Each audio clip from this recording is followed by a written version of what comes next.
Hello dear friend, आपका अपने YouTube channel youth imagination academy पर आप सभी का स्वागत है। तो डियर फ्रेंड, आज हम first law of thermodynamics discuss कर रहे थे, तो उसके आगे से हम लोग डिस्कस करेंगे। तो अगर आप चैनल पर नए हो तो चैनल को सब्सक्राइब कर लीजिए और बेल आइकन को भी प्रेस कर लीजिए, कि जिससे अगर आपको वीडियो अपलोड हो तो आपके पास नोटिफिकेशन चला जाए।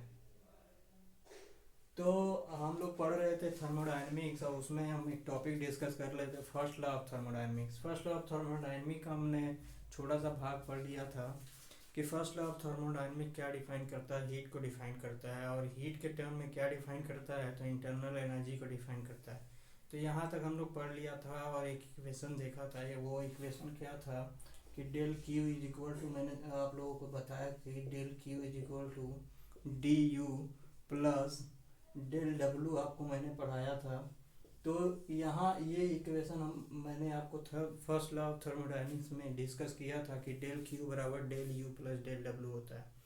तो मैंने आपको वहाँ बताया था पिछले वीडियो में कि फर्स्ट लॉ ऑफ थर्मोडायनेमिक्स क्या डिफाइन करता है।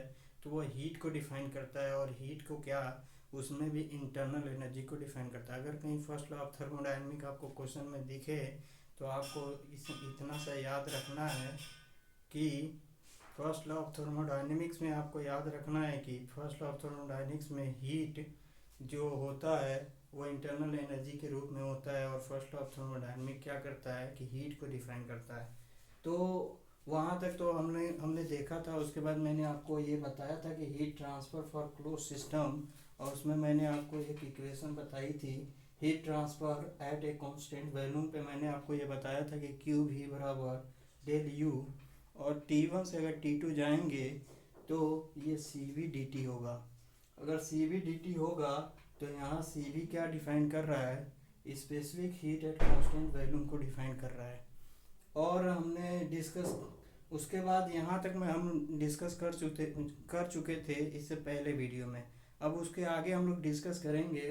तो heat transfer at constant pressure और फॉर आइसोथर्मल प्रोसेस और एडियाबैटिक प्रोसेस के लिए और पोलियोट्रॉपिक प्रोसेस के लिए आज हम लोग पढ़ेंगे।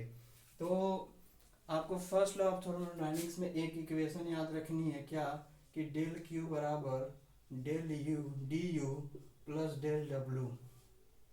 ये इक्वेशन आपको याद रखनी है कि फर्स्ट लॉ ऑफ थर्मोडायनेमिक्स में ये इक्वेशन आपको एक याद रखनी है कि डेल क्यू बराबर del U plus del W.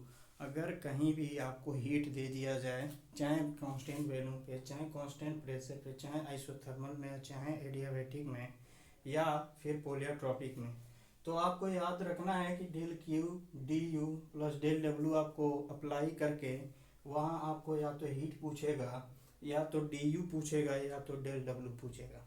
आपको इतना याद रखने के बाद मैंने आपको पढ़ाया था कि heat transfer for close system, उसमें आपको मैंने एक चीज़ बताई थी, वो क्या, कि heat transfer at a constant volume. Heat transfer at a constant volume पे हमने देखा था कि डेल डेल डेल वी या क्यू भी बराबर डेल यू, और T1 से T2 जाएंगे तो D V into D T होगा। अब ये कहाँ से आया है, तो आप इसी की इक्वेशन में देखिए। तो यहाँ से हम डेल क्यू भी कांस्टेंट वैल्यू पे जाएं और डेल यू, और इसको क्या करें, P इंटू डी वी करें, तो ये कांस्टेंट वैल्यू पे ये तो टर्म जीरो हो जाता है, यानी वर्क कांस्टेंट हो जाता है, यानी जीरो हो जाता है। जब ये जीरो हो जाता है तो यहाँ देखेंगे तो ये क्यू भी बराबर क्या होगा, डी यू होगा। इतनी सी बात समझ में आ रही होगी। और यही डी यू को हम क्या लिख सकते हैं, T1 से T2 और सी वी इंटू डी टी। तो ये सी वी जो है वो specific heat at a constant volume है। तो इतनी सी बात आपको समझनी है। तो पहला आपका है heat transfer at a constant volume. अगर heat transfer at a constant volume पे देखें तो heat transfer at a constant volume पे क्या होगा, तो Q V is equal to del U, और डेल यू किसके बराबर होगा, अगर टेम्परेचर T1 से T2 वेरी करता है तो सी वी इंटू डी टी होगा। और इसको हम कैसे लिख सकते हैं, तो सी वी T2 माइनस T1। ये टर्म आपको याद रखनी है कि कांस्टेंट वैल्यू पे अगर हीट ट्रांसफ़र कहीं पूछ ले कि हीट ट्रांसफ़र कांस्टेंट वैल्यू पे कितना होगा, तो इतना होगा। और सारी ये वैल्यू दी होगी तो इसमें पुट करके हम हीट ट्रांसफ़र निकाल सकते हैं। अब आते हैं, और यहाँ सी भी क्या दिया है, तो specific heat at a constant volume दिया है। अब आते हैं तो हम heat transfer at a constant pressure पे। तो अगर heat transfer at a constant pressure पे देखते हैं तो heat transfer at a constant pressure पे आप क्या देखेंगे, तो ये डेल एच होता है। अब ये डेल एच आया कहाँ से, तो यहाँ देखिए, तो ये डेल क्यू बराबर D U plus D W, इसको हम क्या लिख सकते हैं, इसको स्मॉल यू लिख दीजिए, इसको पी डी वी या पी वी लिख दीजिए, पी इंटू वी लिख दीजिए। तो ये क्या हो गया, ये डेल एच हो गया। तो यही डेल क्यू किसके बराबर है, डेल एच के बराबर है। आपको दिख रहा है कि नहीं, दिख रहा होगा, ठीक है। तो हम यहाँ आते हैं heat transfer at a constant pressure पे। तो heat transfer at a constant pressure पे आप देखेंगे तो del P is equal to है डेल एच के, और डेल एच यहाँ क्या है, एंथैल्पी है। डेल एच को हम क्या बोलेंगे, एंथैल्पी। एंथैल्पी, और एंथैल्पी क्या होती है, तो U प्लस पी वी, यानी internal energy plus pressure into volume का क्या इंटू होता है, plus pressure into volume. Internal energy plus pressure into volume का क्या योग होता है, क्या, एंथैल्पी। तो यहाँ देखिए आप heat transfer at a constant pressure, heat transfer at a constant pressure पे देखेंगे तो डेल पी डेल एच के बराबर होगा, और T1 से T2 पे जाएंगे तो ये Cp dt होगा। और इसको किस तरह लिख सकते हैं, Cp T2 माइनस T1, ये लिख सकते हैं। अब देखिए नीचे क्या दिया है, तो फॉर आइसोथर्मल प्रोसेस। अब आइसोथर्मल प्रोसेस में क्या होता है कि आइसोथर्मल प्रोसेस में क्या होता है कि टेम्परेचर कांस्टेंट रहता है। अगर टेम्परेचर कांस्टेंट रहता है तो T बराबर कांस्टेंट होता है, और जो इंटरनल एनर्जी होती है वो फंक्शन होती है क्या, टेम्परेचर का, ठीक। तो U जो होता है वो फंक्शन होता है T का। तो फर्स्ट लॉ ऑफ थर्मोडायनेमिक्स मैंने क्या बताया था, del Q is equal to D U plus del W. ये इक्वेशन मैंने आपको बता रखी है। इसमें ये फंक्शन ऑफ T होता है और T कांस्टेंट है, तो ये डेल U क्या होगा, ये जीरो होगा, और डेल क्यू किसके बराबर हो जाएगा, तो डेल डब्ल्यू के। तो अगर आपसे पूछ ले कि आइसोथर्मल में हीट ट्रांसफर किसके बराबर होता है, तो वो आपको याद रखना है कि वो वर्क के बराबर होता है। क्यों होता है, क्योंकि इंटरनल एनर्जी वहाँ क्या होती है, टेम्परेचर का एक फंक्शन होती है, और आइसोथर्मल में जो टेम्परेचर होता है वो क्या होता है, कांस्टेंट होता है। जब टेम्परेचर कांस्टेंट हो जाएगा तो वहाँ टेम्परेचर कांस्टेंट होने की वजह से इंटरनल एनर्जी होती है वो कांस्टेंट हो जाती है, और इंटरनल एनर्जी जब कांस्टेंट हो जाती है और हम फर्स्ट लॉ ऑफ थर्मोडायनेमिक्स में जब उसको इक्वेशन पे अप्लाई करते हैं, तो वहाँ जब first law of thermodynamics apply करने के बाद जब इंटरनल एनर्जी कांस्टेंट हो जाती है तो क्या होता है कि डेल क्यू बराबर डेल डब्ल्यू हो जाता है। अब आगे है, यहाँ देखिए वही लिखा है, for isothermal process del U बराबर जीरो, यानी डेल यू बराबर जीरो, और तो क्या होगा, u is the function of temperature only for ideal gas.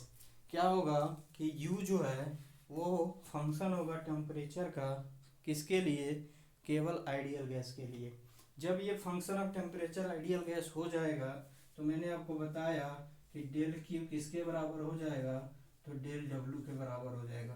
तो ये आपको याद रखना है कि आइसोथर्मल में अगर पूछेगा कि हीट ट्रांसफ़र कितना होता है, तो जितना वर्क ट्रांसफ़र होता है उतना ही हीट ट्रांसफ़र होता है। फिर हम आ जाते हैं एडियाबैटिक प्रोसेस में। एडियाबैटिक प्रोसेस मैंने आपको पढ़ा रखा है, मैंने बताया था कि एडियाबैटिक प्रोसेस में हीट जो होती है वो कांस्टेंट होती है। जब हीट कांस्टेंट हो जाती है तो हीट जब कांस्टेंट हो जाती है तो हीट ट्रांसफ़र हम पढ़ रहे हैं क्लोज सिस्टम में, तो क्लोज सिस्टम में हीट ट्रांसफ़र कितना होगा, तो वो जीरो होगा। इतनी सी बात समझ में आई। मैंने आपको चार चीज़ें पढ़ाई। पहला heat transfer at a constant value, दूसरा heat transfer at a constant pressure, isothermal पे हीट ट्रांसफ़र कितना होता है, एडियाबैटिक पे हीट ट्रांसफ़र कितना होता है। तो कांस्टेंट प्रेशर कांस्टेंट वैल्यू पे हीट ट्रांसफ़र कितना होता है, तो क्यू वी बराबर C P D T, C V D T, या C we T1 minus T2, या वो T1 से T2 पे वेरी करेंगे समाकलन पे, तो सी वी डी टी। अब कांस्टेंट प्रेशर पे हीट ट्रांसफ़र कितना होता है तो वो हम ज्ञात करेंगे। तो वो होता है क्यू भी is equal to del H, और डेल एच किसके बराबर होगा, तो सी पी डी टी, और सी पी डी टी के किसके बराबर होगा, तो सी P D T2 minus T1 के। तो ये तीसरा हो गया। आइसोथर्मल प्रोसेस पे हीट ट्रांसफ़र कितना होगा, तो आइसोथर्मल पे हीट ट्रांसफ़र होगा वर्क के बराबर, जितना वर्क होगा उतना हीट ट्रांसफ़र होगा आइसोथर्मल पे। कब, जब इंटरनल एनर्जी क्या हो, जीरो हो, और इंटरनल एनर्जी किसका फंक्शन हो, टेम्परेचर का, ओनली आइडियल गैस के लिए। और एडियाबैटिक प्रोसेस में हीट ट्रांसफ़र कितना होगा, तो एडियाबैटिक में हीट ट्रांसफ़र होगा आपका कि एडियाबैटिक में हीट ट्रांसफ़र जीरो होता है, तो क्यू क्या हो गया, जीरो हो गया। अब बचा है आपका पोलियोट्रॉपिक प्रोसेस।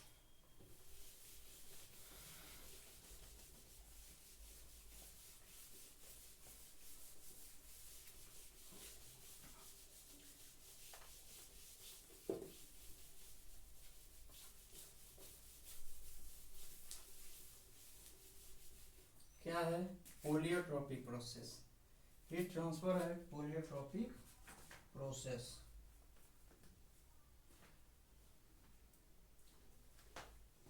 इन पोलियोट्रॉपिक प्रोसेस, इन पोलियोट्रॉपिक प्रोसेस, इन पोलियोट्रॉपिक प्रोसेस क्या है, इन पोलियोट्रॉपिक प्रोसेस में देखेंगे तो ये क्या होगा, डेल क्यू किसके बराबर होगा, तो P1 V1 माइनस के P2 V2 अपान के N माइनस के 1, और ये गामा माइनस के 1, और ये 1 माइनस के गामा, या गामा माइनस के 1।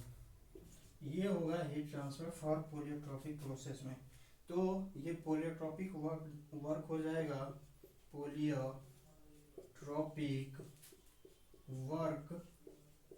पोलियोट्रॉपिक वर्क इनटू गामा माइनस के n बटे गामा माइनस के 1।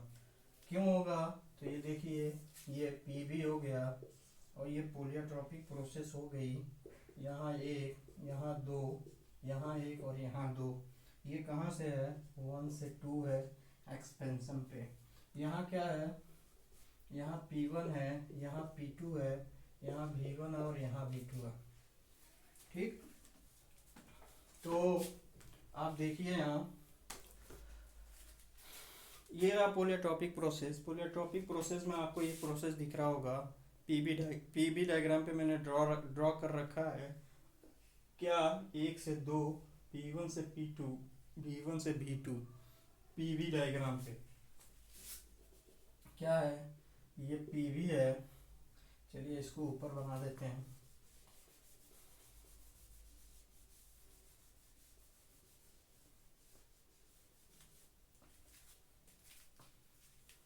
इसको मिटा देते हैं।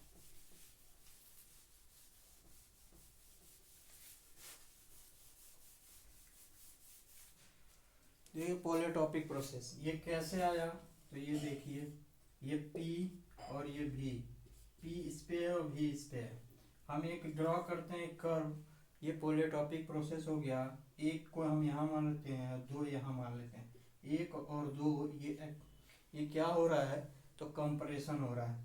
तो ये P1 यहाँ पे हो गया, और P2 यहाँ पे हो गया, और ये V1 यहाँ पे हो गया, और V2 यहाँ पे हो गया।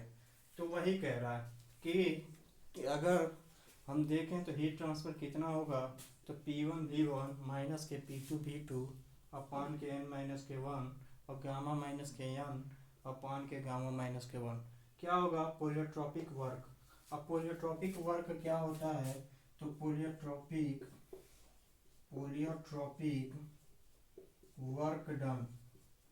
वर्क डन कितना होता है, तो P1 V1 माइनस के P2 V2 अपान के गामा माइनस का वन, कुछ इतना होता है। और करना क्या है, इतने टर्म्स को हम गुणा कर देंगे तो क्या निकलेगा, heat transfer for polytropic process.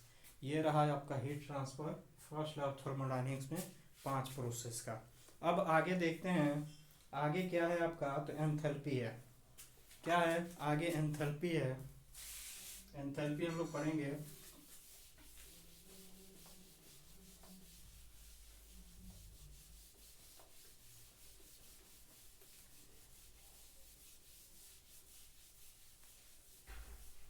Enthalpy, enthalpy, enthalpy, enthalpy किसे कहेंगे, अभी मैंने आपको बताया कि डेल एच जो होता है, या कैपिटल एच या स्मॉल एच, तो उसको हम कहते हैं एंथैल्पी। और एंथैल्पी क्या होता है, तो एंथैल्पी सिंपल सी भाषा में कहते हैं U प्लस P इंटू भी का क्या होता है, गुणा होता है एंथैल्पी। तो इसको हम बोल देते हैं एंथैल्पी। तो एंथैल्पी क्या हो गया, तो आपसे पूछेगा कि एंथैल्पी क्या होता है, तो आपको ये इक्वेशन दी होगी एग्जाम में कि enthalpy U plus P into V का क्या होता है, गुणा होता है U plus P into V का। ठीक, तो अगर ऐसे नहीं बोलेगा तो कहेगा internal energy, internal energy and pressure, pressure and volume, volume, pressure and internal energy and pressure into volume is called enthalpy, is called enthalpy, enthalpy।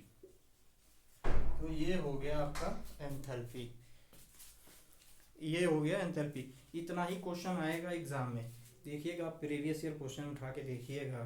तो आपसे बस एक सिंपल सा इक्वेशन पूछा गया है, या तो स्टेटमेंट्स के रूप में पूछा जाएगा या तो इक्वेशन के रूप में पूछा जाएगा। तो करना है आपको इतना है कि आपको ये इक्वेशन याद रखेंगे कि एंथैल्पी किसे कहते हैं। तो एंथैल्पी होता है U plus P into V, P into V, P into भी।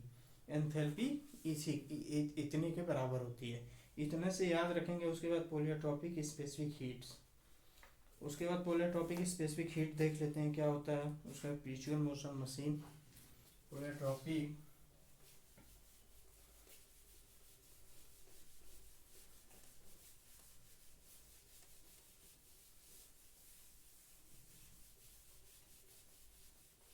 क्या है, polytropic specific heat, polytropic, polytropic क्या है, specific, specific heat, polytropic specific heat.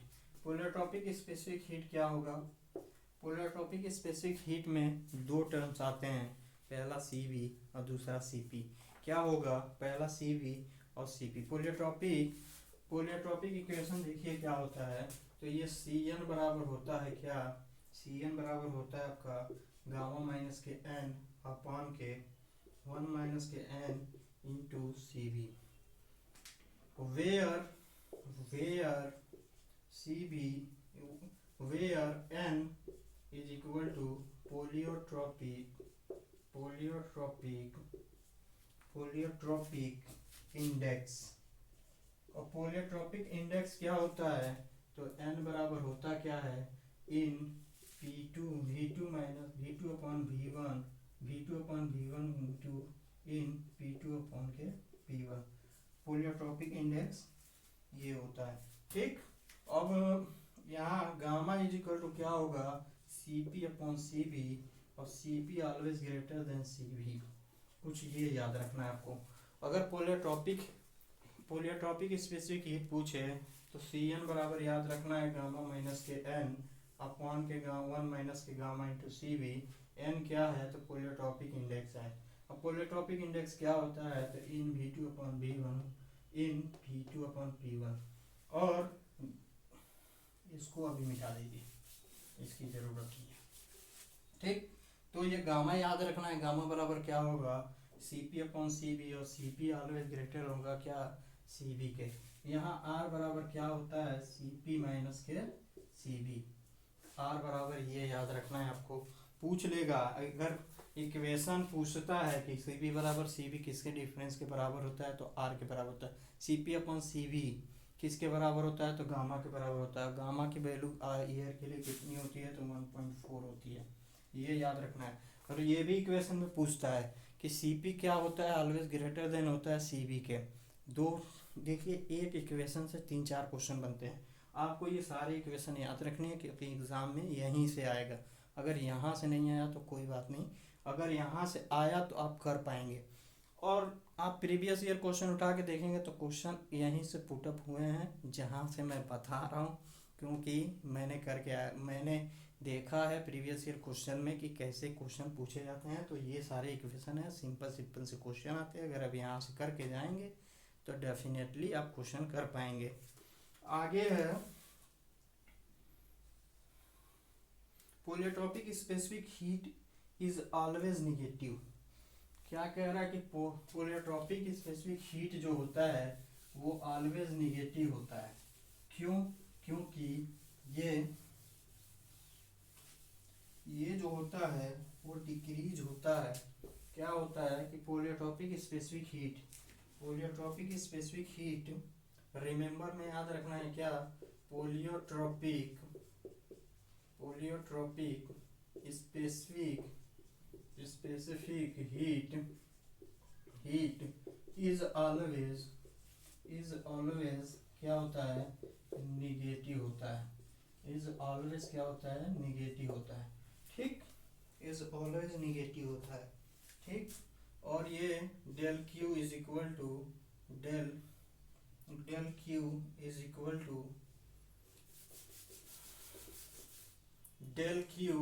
Equal to क्या होगा, del Q is equal to del Q ये समाकलन डेल क्यू किसके बराबर होगा, तो M C V D T के, M C V D T into gamma minus N gamma minus के 1। ये कुछ पढ़े हैं हम लोग, ये कुछ पढ़े हैं कि हीट ट्रांसफर कितना होता है, तो इतना होता है। हीट ट्रांसफर में हमने पढ़ा था कि डेल क्यू बराबर एम सी वी या C V D T gamma minus के 1, और यहाँ पे कुछ वर्क आया था। तो आपको याद रखना है polytropic specific heat is always क्या होता है, निगेटिव होता है। और ये सारे इक्वेशन आपको याद रखने हैं।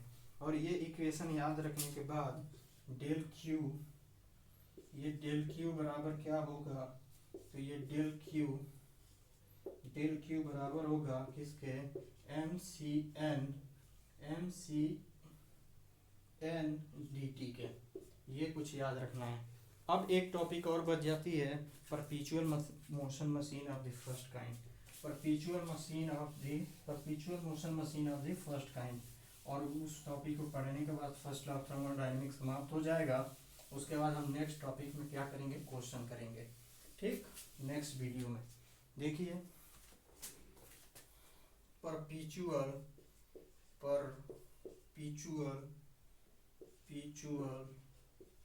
मोशन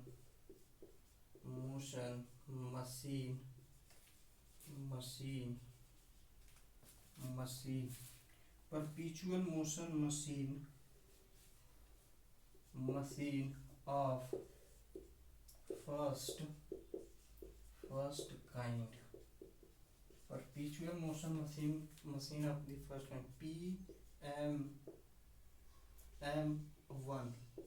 तो इतनी सी ये आपको याद रखना है कि अगर कहीं perpetual motion machine of the first kind आपको दिखे तो आपको याद रखना है क्या होगा, फर्स्ट लॉ ऑफ थर्मोडायनेमिक्स होगा। तो देखिए स्टेटमेंट्स लिख दे रहा हूँ मैं, there can be no change no machine, कह रहा there can be no machine there can be no machine which would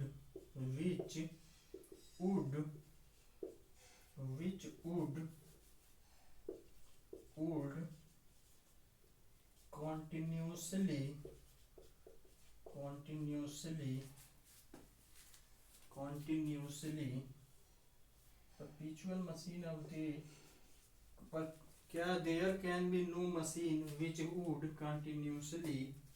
supply mechanical work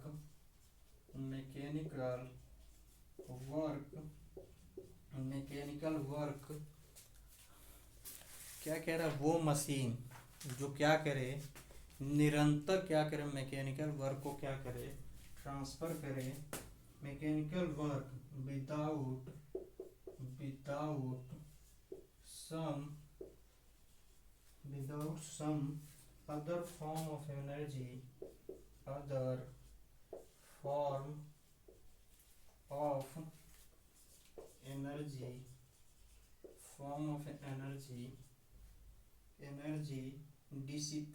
disappearing simultaneously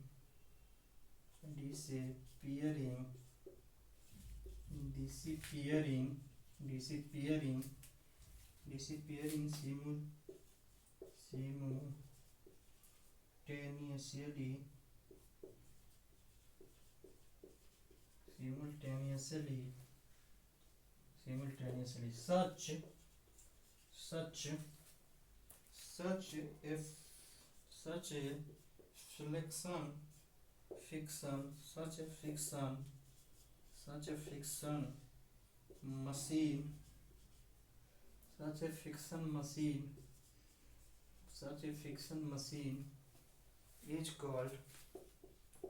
called क्या होगा, PM1।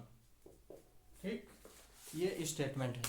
और इस स्टेटमेंट में से आपको एक बात तो क्लियर हो गई होगी कि कहीं भी अगर फर्स्ट लॉ ऑफ थर्मोडायनेमिक्स दिखेगा तो वहाँ आपको ये टर्म जरूर दिखेगा, ppm1। अब क्या कह रहा है कि there can be no machine which would continuously supply mechanical work without some other form of energy disappearing simultaneously। कुछ नहीं है, बस इतना सा कह रहा है कि क्या होगा कि ऐसी मशीन जो क्या करे कि कंटिन्यूस वर्क को ट्रांसफ़र करे या सप्लाई करे, उससे कोई भी हीट या कोई भी एनर्जी क्या हो कि क्षय ना हो या बटे ना या उसका लूप ना हो, तो वो क्या होगा, perpetual motion machine of the first kind of thermodynamic होगा।